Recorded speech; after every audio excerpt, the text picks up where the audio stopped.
उसको जानते हैं, लेकिन उससे पहले वीडियो को लाइक नहीं किया है, लाइक कर देना। पहली बार चैनल पे विजिट कर रहे हो तो चैनल को भी सब्सक्राइब कर लेना, बेल आइकन को प्रेस कर लीजिएगा, इससे आपको ही फायदा मिलेगा।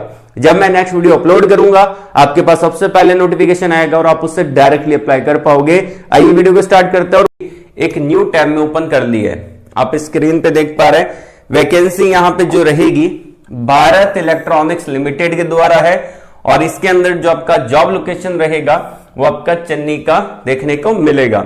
ये आपका एक पब्लिक सेक्टर यूनिट की कैटेगरी में यहां पे आता है। इन्होंने नोटिफिकेशन यहां पे अभी आउट किए है। बेसिकली यहां पे मैंने आपको बताया था कि फ्रेशर अप्लाई कर सकते हैं, तो यहां पे अगर आप नोटिफिकेशन में देखेंगे तो यहां पे जो अपने काम की पोस्ट है उसी के बारे में डिस्कस करूंगा बिना टाइम वेस्ट किए, क्योंकि मैंने हाईलाइट ऑलरेडी कर रखा है।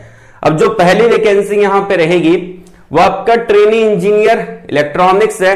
अब जितनी भी ट्रेनी की पोजीशन है उसके अंदर अगर आप देख पा रहे हैं तो यहां पे एक्सपीरियंस नहीं मांगा है, फ्रेशर इसके लिए आवेदन कर सकते हैं। तो जो एक्सपीरियंस वाली पोस्ट है उसको मैं डिस्कस नहीं करूंगा इस वीडियो के अंदर, जो फ्रेशर की वैकेंसी है उसी को हम डिस्कस करने वाले हैं। ठीक है, तो यहां पे इलेक्ट्रॉनिक्स ब्रांच एलिजिबल है, मैकेनिकल ब्रांच है, सिविल है और यहां पे ट्रेनी ऑफिसर फाइनेंस है। जिन्होंने एमबीए कर रखा है, सीए कर रखा है, वो इसके लिए अप्लाई कर सकते हैं। उसके अलावा इलेक्ट्रॉनिक्स के अंदर 8 वैकेंसी है, मैकेनिकल के अंदर 4 वैकेंसी है और सिविल के अंदर 1 वैकेंसी है।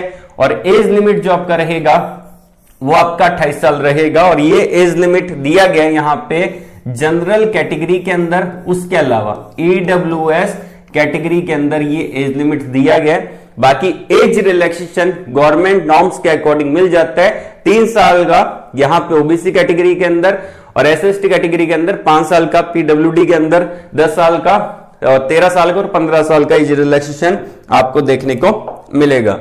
अब यहां पे आप देख सकते हैं ये एज लिमिट के बारे में दे रखा है और जो आपका एज लिमिट काउंट होगा यहां पे वो आपका 1 जनवरी 2025 से ये आपका एज लिमिट काउंट होने वाला है। रिजर्वेशन कोटा के अकॉर्डिंग वैकेंसी का डिस्ट्रीब्यूशन यहां पे कर दिया है। अब जो इंपॉर्टेंट पॉइंट है हम उसको यहां पे देख लेते हैं कि क्या क्या रहने वाला है। सबसे पहली बात, ये जो वैकेंसी है आपकी कॉन्ट्रैक्ट बेस पे है। इसके अंदर 3 साल का कॉन्ट्रैक्ट आपका चलेगा और यहां पे जो आपकी सैलरी रहेगी फर्स्ट ईयर वो आपकी 30,000 रुपए रहेगी, जिसमें मैं डिस्कस कर रहा हूं ओनली ट्रेनी इंजीनियर और ऑफिसर ट्रेनी की पोस्ट के लिए। जो दूसरी पोस्ट है उसको हम डिस्कस नहीं कर रहे एक्सपीरियंस वाली, क्योंकि अपने काम की नहीं है। अपनी जो मैक्सिमम ऑडियंस है वो फ्रेशर है, तो फ्रेशर की वैकेंसी को डिस्कस कर रहे हैं। पहले साल आपको 30,000 रुपए पर मंथ के अकॉर्डिंग मिलेगा और जो दूसरा साल रहेगा उसमें आपका 35,000 रुपए पर महीने के अकॉर्डिंग आपको दिया जाएगा और तीसरे साल उसके अंदर आपका 40,000 रुपए पर महीने के अकॉर्डिंग दिया जाएगा। इसीलिए मैंने शुरुआत में बताया था कि सैलरी 30,000 रुपए से लेकर 40,000 रुपए के बीच में। स्टार्टिंग फर्स्ट ईयर 30,000 रुपए है, उसके अलावा सेकंड ईयर 35,000 रुपए, थर्ड ईयर आपका 40,000 रुपए आपको देखने को मिल जाता है। तो ये आपकी सैलरी यहां पे रहने वाली है। कॉन्ट्रैक्ट आपका 3 साल चलेगा मैक्सिमम, इन्होंने यहां पे मेंशन भी कर दी है। बाकी यहां पे जैसे जैसे अगर आपकी परफॉर्मेंस बढ़िया रहेगी तो यहां पे एक्सटेंड भी हो सकता है। अब बात करते हैं यहां पे कुछ इंपॉर्टेंट पॉइंट, जैसे कि यहां पे जो इनसे रिलेवेंट ब्रांच है वो भी एलिजिबल है। जैसे कि यहां पे सिविल के अंदर आपका जो पहला आपका इलेक्ट्रॉनिक्स आता है, तो इलेक्ट्रॉनिक्स में आपकी इलेक्ट्रॉनिक्स ब्रांच एलिजिबल है। इलेक्ट्रॉनिक्स एंड कम्युनिकेशन है, इलेक्ट्रॉनिक्स एंड टेलीकम्युनिकेशन है, टेलीकम्युनिकेशन और आपका कम्युनिकेशन ब्रांच है। बीटेक अगर आपने किया है तो आप इसके लिए आवेदन कर सकते हैं। उसके अलावा आपका आता है यहाँ पे मैकेनिकल के अंदर, तो अगर आपने बीटेक कर रखा है, बीएससी कर रखा है 4 साल का मैकेनिकल इंजीनियरिंग में, अप्लाई कर सकते हैं। सिविल के अंदर आ जाता है बीटेक बीएससी सिविल इंजीनियरिंग में किया है तो आप इसके लिए आवेदन कर सकते हैं। और आपका आता है यहाँ पे फाइनेंस ट्रेनी का, तो उसके अंदर यहाँ पे एमबीए फाइनेंस में मांगा है तो आप इसके लिए आवेदन कर सकते हैं। उसके अलावा यहाँ पे जो आपका रहेगा कुछ इंपॉर्टेंट पॉइंट है यहाँ पे, तो यहाँ पे जो रहेगा बीटेक यहाँ पे आपका 4 साल का होना चाहिए। ठीक है, तो यहाँ पे पूरा दे रखा है, तो आप देखना चाहें तो अच्छे से देख सकते हैं। अब यहाँ पे बात करते हैं कि आपका सिलेक्शन कैसे होगा।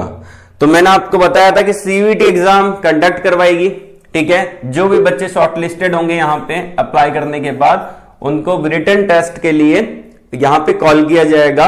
जो आपका एग्जाम होगा वो आपका 100 मार्क्स का होगा, तो यहाँ पे इन्होंने दे रखा है तो आपका 100 मार्क्स का ये एग्जाम होने वाला है। यहाँ पे नेगेटिव मार्किंग होने वाला है 1/4 का, इन्होंने यहाँ पे मेंशन कर रखा है। ये आपका जो नेगेटिव मार्किंग रहेगा ये आपका 1/4 का नेगेटिव मार्किंग आपको देखने को मिलेगा, ठीक है।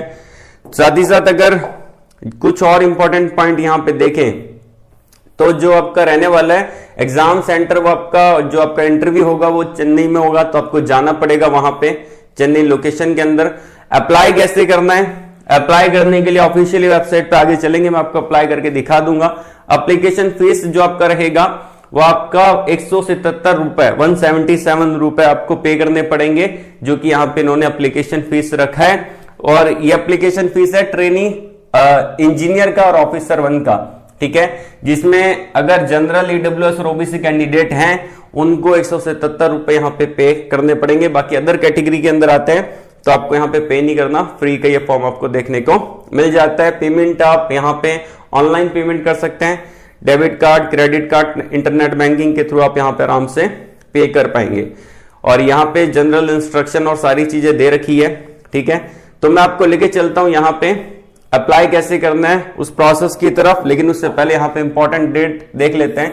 31 जनवरी 2025 तक यहाँ पे आवेदन कर सकते हैं। ईमेल आईडी यहाँ पे दे रखा है, अगर आप इनसे कांटेक्ट करना चाहते हैं तो ये कांटेक्ट यहाँ पे आप कर पाएंगे। अब